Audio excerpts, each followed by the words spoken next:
बाबा साहब भीमराव अम्बेडकर जी जयंती की पूर्व संध्या पर कबीर वेलफेयर सोसाइटी द्वारा कानपुर में डॉक्टर अम्बेडकर व्यक्तित्व और कृतित्व पर संगोष्ठी का आयोजन किया गया। संगोष्ठी में मुख्य अतिथि के रूप में एल.एम. मौर्य, उपनिदेशक पिछड़ा वर्ग आयोग उत्तर प्रदेश उपस्थित रहे।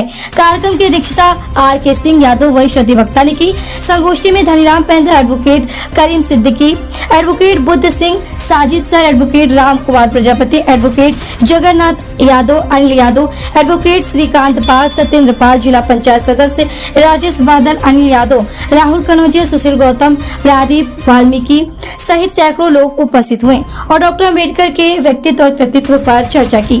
जितेंद्र कमल के द्वारा डॉक्टर भीमराव अम्बेडकर की व्यक्तित्व और कृतित्व पर चर्चा करते हुए बाबा साहब की 22 प्रतिज्ञाओं को अपने जीवन में उतारने की बात कही गई। मुख्य अतिथि एल.एम. मौर्य ने कहा कि बाबा साहब के द्वारा किया गया शिक्षा का अधिकार एक क्रांतिकारी परिवर्तन है। एक वक्त है कि हमारे समाज को सिर्फ शिक्षित नहीं होना है, उच्च शिक्षा भी प्राप्त करनी है। इसलिए वंचित समाज का कोई भी व्यक्ति उच्च शिक्षा से वंचित न हो, इसलिए हम सबको कार्य करने होंगे। एडवोकेट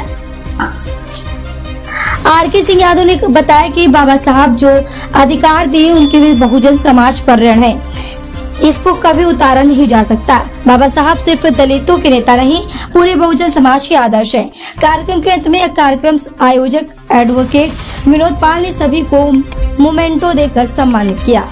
जिसको हम भारत देश, इंडिया, दैट इज भारत बोलते हैं, इस देश को चलाने की व्यवस्था के लिए जो संविधान लिखा वो डॉक्टर भीमराव अंबेडकर ने लिखा। और उस संविधान के तहत इस देश में जिनको पानी पीने का अधिकार नहीं था, जानवर बिल्ली पी सकते थे, चावदार तालाब, आंदोलन बाबा साहब ने चलाया। लिखना पढ़ना मना था, जुर्म था साहब, पढ़ नहीं सकते, लिख नहीं सकते, वो अधिकार दिया। तो आज राष्ट्रपति, मुख्यमंत्री, कमिश्नर, हजारों बैंकों में ये, लेकिन बहुत उसमें से कृतज्ञ समाज बाबा साहब को भूल गया। मैं हजारों IAS के घर ले जा सकता हूँ, आपको सैकड़ों डॉक्टर्स के घर ले जा सकता हूँ, उनके देवी देवता तो मिलेंगे।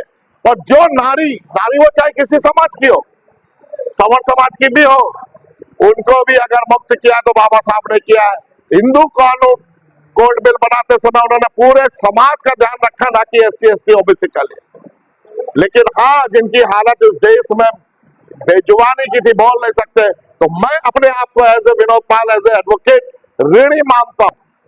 जो सा प्रयास उनके व्यक्तित्व कृतित्व पे आज एक प्रकाश डालने के लिए हम 10-12 बुद्धिजीवी बैठे, हम कोई आंदोलन या समाज की बात नहीं, उसके कृतज्ञता प्रकट करने के लिए कि हाँ भाई, तुम मेरे को एक मनुष्य का दर्जा देख के लेके गए हो, हमारे लिए असीम संभावनाओं के द्वार खोल के गए हो।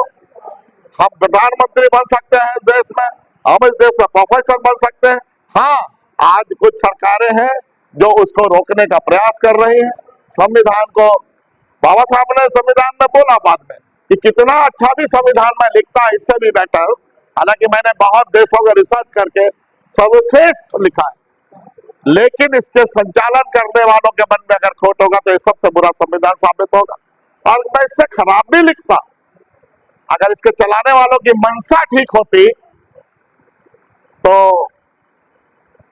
अपने आप बहुत अच्छा कुछ होता। तो मैं तो वो रेडी हूँ। बाबा साहब हमारे के चारों लोकतंत्र के खंभे, चारों को मजबूत करके गए, अपने जीते जी वो अखबार निकाल कर गए। लेकिन आज बहुजन समाज का कोई भी एक मेन स्ट्रीम का मीडिया, ना अखबार है ना चैनल है।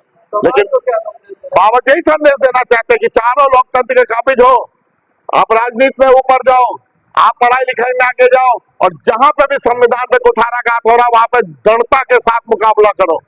यही समाज को संदेश देना चाहते हैं कि शिक्षित बनो। बाबा साहब ने पहला शब्द बोला है, शिक्षित बनो। दूसरा, जब शिक्षित होगे तब आप संगठित हो पाओगे, नहीं तो हजारों संगठन बन जाएंगे। हजारों संगठन को भी एक ध्येय के लिए संगठित हो जाना चाहिए। संगठित रहो और तब आप संघर्ष के रास्ते पर जा पाओगे, और तभी संघर्ष के रास्ते विजय मिलेगी। यही हमारा ध्येय है।